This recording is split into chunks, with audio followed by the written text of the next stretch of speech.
சிறுகடிக்க ஆசை சரியில்லை. டுடே எபிசோடில் சிந்தாமணி இருந்துட்டு ரோகிணி கிட்ட போயிட்டு எதுக்காக அந்த முத்து மீனாவையும் கிருஷை பார்க்கறதுக்காக வர சொன்னேன், வரேன்னு சொன்னாலா இல்லாண்டி அவங்க வரணும்னு சொல்லலை, வரமாட்டேன்னு சொல்லலை. ஆனால் இருந்தாலையும் கிருஷிக்காக அவங்க கண்டிப்பாக வந்தாலையும் வரலாம் அப்படின்ற மாதிரி சொல்லிடுறாங்க. அதுக்கு அடுத்ததாக பார்த்திங்கன்னா இவங்க கிட்ட சொன்னதை உன் புருஷன் மனோஜ் கிட்ட சொல்லியிருந்தா கண்டிப்பாக அவர் இங்கே வந்திருப்பாருல்ல, அவர்கிட்ட எப்படி நான் கிருஷை பற்றி சொல்ல முடியும்? பின்ன கிரிஷ் உங்கள் ஞாபகமாகவே இருக்கான், உங்களை பார்க்கணும்னு நினச்சிக்கிட்டே இருக்கான், உங்களால் அவனுக்கு ஃபீவரே வந்துருச்சு அப்படி இப்படின்னு எக்கச்சக்கமாக சொல்லியிருந்தேன்னா கண்டிப்பாக உன் புருஷன் இங்கே வந்திருப்பாரு. நீயும் அவரோட மனசை மாற்றிருந்துருக்கலாம். ஏன்னா மாஸ்டர் போகிற போக்க பார்த்தா கூடிய சீக்கிரமாகவே உங்களை பிரித்து வைக்க என்னனாலையும் செய்வாங்க போல இருக்கு. அதனால் இந்த மாதிரி சின்ன சின்ன சந்தர்ப்பத்தை எல்லாத்தையும் நீ பயன்படுத்திக்கணுமா அப்படின்ற மாதிரி சொல்லிக்கிட்டு இருக்காங்க. என்னமோ ஆண்டி, எனக்கு கிரிஷ் பற்றி நினப்பு மட்டும்தான் இருந்ததை தவிர மற்றபடி மனோஜ் கிட்ட போயிட்டு இதெல்லாம் சொல்லணும்னு எனக்கு தோணவே இல்லை ஆண்டி அப்படின்ற மாதிரி சொல்லிக்கிட்டு இருக்காங்க. இனிமேலாச்சும் பார்த்து நடந்துக்கோமா அப்படின்ற மாதிரி சொல்கிறாங்க. அதுக்கு அடுத்ததா இருமா, யாரோ கதவை திறக்கிற மாதிரி இருக்கு, நான் போய் அந்த ரூமில் மறைஞ்சிக்கிறேன், ஏன்னா முத்து மீனாவை கூட இருக்கலாம்ல, நான் இங்கே இருக்கிறது தெரிஞ்சா பெரிய பிரச்சனை ஆயிடுமா அப்படின்ற மாதிரி சொல்கிறாங்க. சரிங்க ஆண்டி, நீங்கள் போயிட்டு அந்த ரூமில் மறைஞ்சிக்கோங்க அப்படின்ற மாதிரி யோகினி சொல்கிறாங்க. சிந்தாமணி மறைஞ்சிக்கிட்டதுக்கு அப்புறமா கதவை ஓப்பன் பண்ணுறாங்க. அக்கா, நான் இங்கே வந்துட்டேன் அப்படின்ற மாதிரியே சொல்லிக்கிட்டு இருக்காங்க. நீ எதுக்காக இங்கே வந்திருக்க சத்யா? மறுபடியும் ஏதாவது ஆளுங்களை கூட்டிகிட்டு வந்திருக்கியா? அதெல்லாம் ஒன்றும் கிடையாது, என் அக்காவையும் மாமாவையும் கிரிஷ் பார்க்கணுன்னு சொன்னால, அதனால தான் வீடியோ காலில் காட்டலான்னு இங்கே வந்திருக்கேன் அப்படின்ற மாதிரி சொல்லிடுறாங்க. அதுக்கு அடுத்ததாக பார்த்திங்கன்னா, அக்கா நான் இங்கே வந்துட்டேன், நீ கிரிஷ்கிட்டே பேசு அப்படின்ற மாதிரி சொல்லிடுறாங்க. ஹாய் கிரிஷ், எப்படி இருக்க? என்னாச்சு உனக்கு அப்படியே சொல்லிட்டு கேட்கவும், மீனாண்டி, முத்தாங்கிள், நீங்கள் ஏன் என்னை பார்க்கறதுக்கு வரவே இல்லை, இனிமே என்ன நீங்கள் அந்த வீட்டுக்கு கூட்டிகிட்டு போக மாட்டீங்களா அப்படின்ற மாதிரி கேட்கவும், மீனாவும் முத்தவும் இருந்துட்டு, இல்லை கிரிஷ், நாங்கள் அங்கே வரோங்க, ஆனால் நீ கொஞ்சம் பொறுமையாக இருக்கணும், ஏன்னா நாங்கள் வேலை விஷயமா வெளியில் வந்திருக்கோம், அதனால் நீ எங்களை பார்க்கணுன்னு சொல்லி யாரையும் நீ கஷ்டப்படுத்தக்கூடாது, சரியா?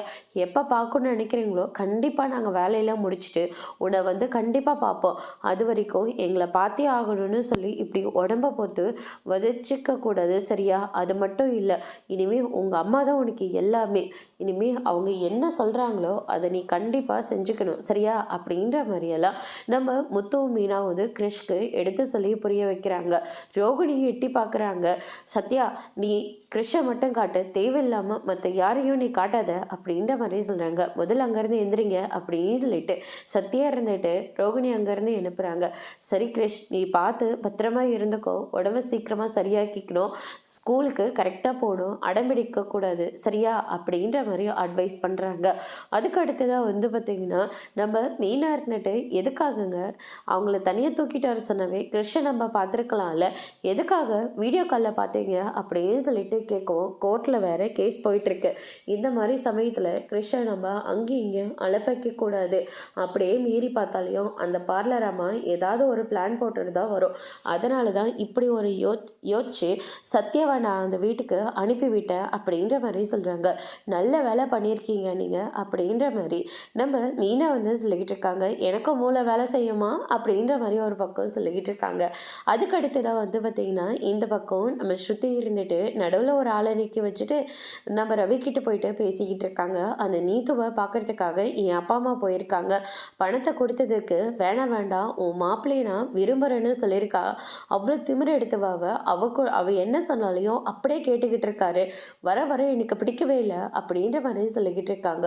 மற்றபடி உனக்கு எல்லாமே பிடிச்சிருச்சா? எதுவுமே பிடிக்காம தானே இப்படி தனித்தனியாக இருந்துட்டு இருக்கோம்.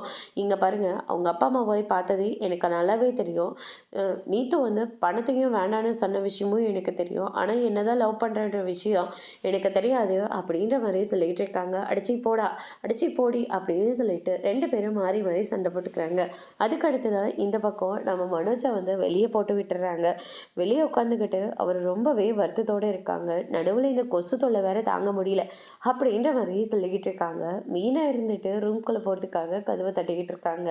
ஒரு நிமிஷம் இரு மீனா அப்படின்ற மாதிரி சொல்கிறாங்க. என்னை இப்படி வெளியே படுக்க வச்சுட்டு நீங்கள் 2 பேரை மட்டும் சந்தோஷமாக இருக்கீங்கல்ல அப்படின்னு சொல்லிட்டு மனோஜ் இருந்துட்டு ரொம்பவே கோவத்தில் இருக்காரு. அதுக்கு அடுத்ததாக வந்து பார்த்தீங்கன்னா, என்னங்க இது சீரியல் செட்டெல்லாம் வேறு போட்டிருக்கீங்க, எதுக்கு இது? இது அழகா மின்மினி பூச்சி மாதிரி இருக்கும்ல, அதனால தான் இதை போட்டிருக்கேன்.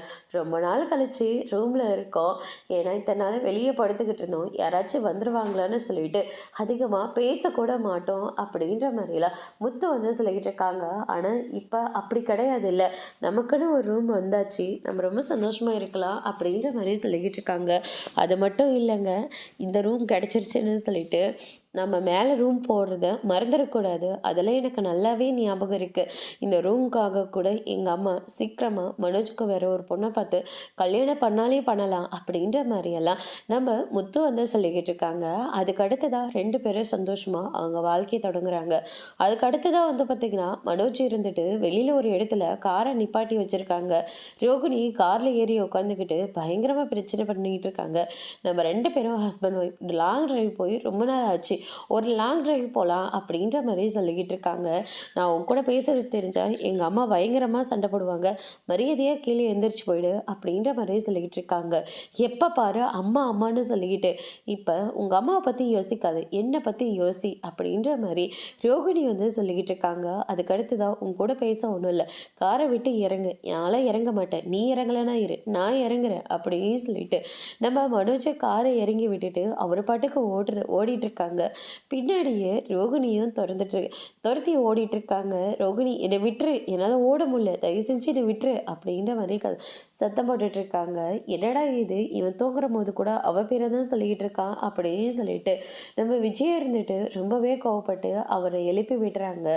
என்னடா இதெல்லாம் அப்படின்னு சொல்லிட்டு கேட்கவும், கனவு வந்துருச்சுமா, கனவுல அவ என்னை துரத்திட்டு வர மாதிரி கனவு வந்தது, அவளை பற்றி நினைக்காதுன்னு உங்கள்கிட்ட எத்தனை தடவை சொல்லியிருக்கேன், நானும் நினைக்கக்கூட தர்ம பார்த்துட்ருக்கேன், ஆனால் கனவுலையும் அவ தானே வந்து நிற்கிறா அப்படின்ற மாதிரி மனோஜ் வந்து சொல்கிறாரு. அதுக்கு அடுத்ததாக வந்து பார்த்தீங்கன்னா, விஜயா இருந்துட்டு ஃபோனை பார்த்துக்கிட்டு இருக்காங்க. ஃபோனில் வந்து மனோஜும் ரோகிணியும் டான்ஸ் போடுற மாதிரியெல்லாம் இருக்குது. என்னடா இதெல்லாம் அப்படின்னு சொல்லிட்டு சத்தம் போட்டுட்ருக்காங்க. அதுக்கு அடுத்ததாக அண்ணாமலை வராங்க. எப்போ பாரு உங்கள் 2 பேர்த்தும் சத்தம் மட்டும்தான் இருக்குது அப்படின்ற மாதிரி, காஃபி போட்டியா, காஃபியா, உங்கள் மருமக இன்னும் எந்திரிச்சு வரவே இல்லை, என்ன தான் நான் காஃபி போட்டு தந்தாலையும் உங்களுக்கு உங்கள் மருமக கையால் குடிக்கிற காஃபி தானே ரொம்ப பிடிக்கும், அதனால தான் நல்லா காஃபி போடல அப்படின்ற மாதிரி சொல்கிறாங்க. முத்து இருந்துட்டு மீனாவோட சாரியே பிடிச்சிக்கிட்டு பின்னாடியே வந்துக்கிட்டு இருக்காங்க. இன்னைக்கு பிரதோஷம் இல்லைப்பா, அதனால தான் அப்படின்ற மாதிரி சொல்லிக்கிட்டு இருக்காங்க. காஃபி போட்டு எடுத்துகிட்டு வா, அப்படின்னா இந்த சாம்பிராணி புகையை எல்லாத்துக்கும் காட்டுங்க, நான் போய் காஃபி போட்டு எடுத்துகிட்டு வரேன்னு சொல்லிட்டு மீனா அங்கேருந்து எந்திரிச்சு போகிறாங்க. அதுக்கு அடுத்ததாக ஏஐயை பார்த்த உடனே விஜயா இருந்துட்டு மனோஜை பிடிச்சி பயங்கரமாக திட்டிக்கிட்டு இருக்காங்க. அதோட இன்னைக்கான எபிசோட் முடிச்சிருக்காங்க. இனி சிறகடிக்க ஆசையில் அடுத்தடுத்து என்னெல்லாம் நடக்க போகுதுன்றதை வெயிட் பண்ணி பார்க்கலாம். தேங்க்யூ.